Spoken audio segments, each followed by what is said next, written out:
Hello everyone, আসসালামু আলাইকুম। কেমন আছেন সবাই? আশা করি আল্লাহর অশেষ রহমতে ভালো আছেন, সুস্থ আছেন। আলহামদুলিল্লাহ, আমিও আমার পরিবার নিয়ে ভালো আছি।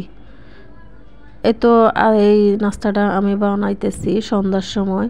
আমি এই পুলি পিঠাগুলো বানিয়ে ডিপ করে রেখে দিয়েছিলাম। তো আমার ছেলে সন্ধ্যার সময় আজকে খাইতে বলছে যে আম্মু আমাকে দুটো পুলি পিঠা ভেজে দেন। তো আমি বলে দুটো দিলে হবে? তো ছেলে বলে দেন দুটো দিলে হবে। তো আমি ওর সাথে দুষ্টামি করি আর কি। তো 5-6টা আছে, ওগুলো ভেজে দেব। আর সঙ্গে কয়টা পেঁয়াজও ভেজে নেব আমাদের জন্য। তো আমি পেঁয়াজও ডিপ করে রেখে দিয়েছি, ভালোই লাগে মাঝে মাঝে খাইতে। তো ছেলের জন্য যেহেতু ফুলে পিঠা ভাজবো, তো আমাদের জন্য 4-5টা যে কয়টা আছে ভেজে নেব। পেঁয়াজও সন্ধ্যার নাস্তা খাওয়ার জন্য মুড়ি দিয়ে খেতে হবে, বা এমনি সস দিয়েও খাওয়া যায়, সমস্যা নাই। তো আজকে মুড়ি দিয়ে খাবো। তো আমি নাস্তাগুলো বানানো দিয়ে ভিডিওটা অন করেছি সন্ধ্যার সময়, এটা আগের দিন।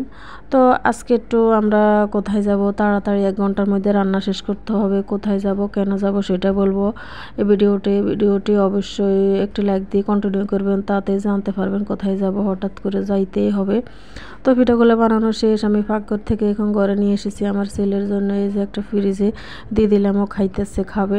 আর আমরা যে পেঁয়াজগুলো ভাজতেছিলাম ওগুলো অফ ক্যামেরা ভেজে নিয়েছি। তো ওইগুলো ভাজা হয়ে গেছে, এখন আমি মুড়ি দিয়ে খাবো। শুকনো শুকনো একটু মুড়ি দিয়ে খাইতে মাঝে মাঝে ভালো লাগে। তো এক এক দিন এক এক রকম নাস্তা খেতে হয় আমাদের, গরিবের পরিবার, এরকম নাস্তা। যাই হোক, সবাই ক্ষমা সুন্দর দৃষ্টিতে দেখবেন। তো এটা হলো পরের দিন দুপুরবেলা। সকালবেলা আর ভিডিও করি নাই, সবসময় আর তো ভালো লাগে না, শরীরও কদিন একটু অসুস্থ, আপনাদের ভাইয়ারও আমারও। তো একটু আজকে তাড়াতাড়ি করে 1 ঘন্টার মধ্যে রান্নাটা শেষ করব। তো গরিবের সংসার, একটু কি রান্না করতেছি সেটাই দেখতে পাবেন। মলা মাছ যেভাবে সরসরি করলে একটা মাছও ভাঙবে না, সেটাই ভিডিওতে জানতে পারবেন। অনেকে আছে গুঁড়া মাছ রানলে দেখা যায় কি ভেঙে একদম শ্বশুরবাগ হয়ে যায়, খাইতেও ভালো লাগে না, দেখতেও ভালো লাগে না। তো এখানে আমি আগে পেঁপে দিয়ে তারপরে একটু রুই মাছ দিয়ে রান্না করব। তো আমি রেগুলার যে মশলা ব্যবহার করি, আদা রসুন বাটা, পেঁয়াজ কুচি, কাঁচামরিচ কুচি, তারপরে যে হলুদের গুঁড়া, মরিচের গুঁড়া, লবণ, তেল, এগুলো দিয়ে মশলা ভালোভাবে কষিয়ে নিয়েছি। তারপরে যে সবজিগুলো দিয়ে দিয়েছি, এখানে পেঁপে আছে।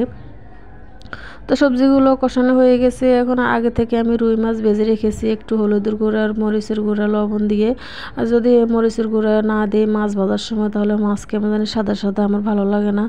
যাই হোক, যে যেরকম খায় সেরকমই তো রান্না করে। তা আমি যেরকম আমার পরিবারের কাজগুলো করে নিত্যদিনে রান্না বান্না এগুলো আপনাদের সাথে শেয়ার করি। তো যাই হোক, আমার তরকারি কষানো হয়ে গেছে। এখানে আমি আরেক চুলে ছোটো মাছ চচ্চড়ি করবো।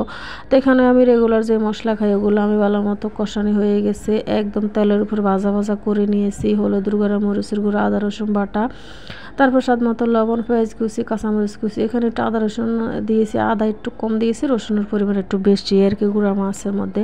তো মশলা ভালো মতো কষানো হয়ে গেছে। আমি পরিমাণ মতো জলের পানি অ্যাড করে দিয়েছি। এই জলের পানি যখন বলক চলে আসবে, তখন আমি গুঁড়া মাছগুলো এখানে দিয়ে দেব।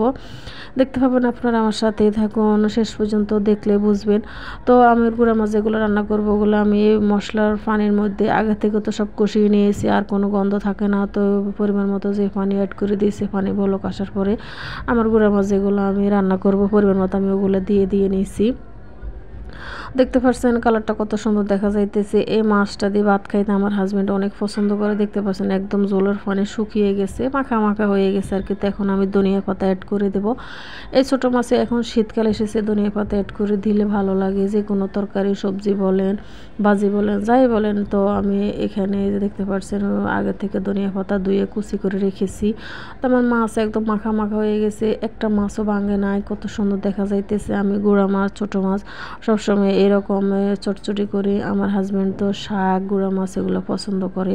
তা আমি আমার মন মতো যেরকম খাইলে আমার হাজব্যান্ড পছন্দ করবে, আমি ওরকম রান্না করতে চেষ্টা করি। তো আমার গুঁড়া মাছ রান্না হয়ে গেছে এক চুলায়, আর পাশে ছিল আমার পেঁপে রান্না হয়ে গেছে। তো এখানে আমি এখন দিয়ে দেব ধনিয়া পাতা কুচি।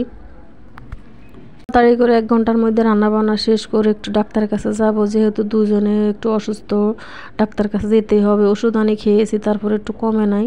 তো আজকে ডাক্তার কাছে যেতে হবে, তাই 1 ঘন্টার মধ্যে রান্না বান্না শেষ করে আমরা রেডি হয়ে তারপরে ডাক্তার কাছে যাইতে হয়েছে। তো ডাক্তার কাছে যে গিয়েছি, কি হয়েছে না হয়েছে ওগুলা ভিডিও করলে হয়তো দেখাবো, আর না করতে পারলে নাই দেখাবো। তো আর কি, আপনারা আমাদের জন্য দোয়া করবেন, ভালো থাকবেন, সুস্থ থাকবেন। আসসালামু আলাইকুম।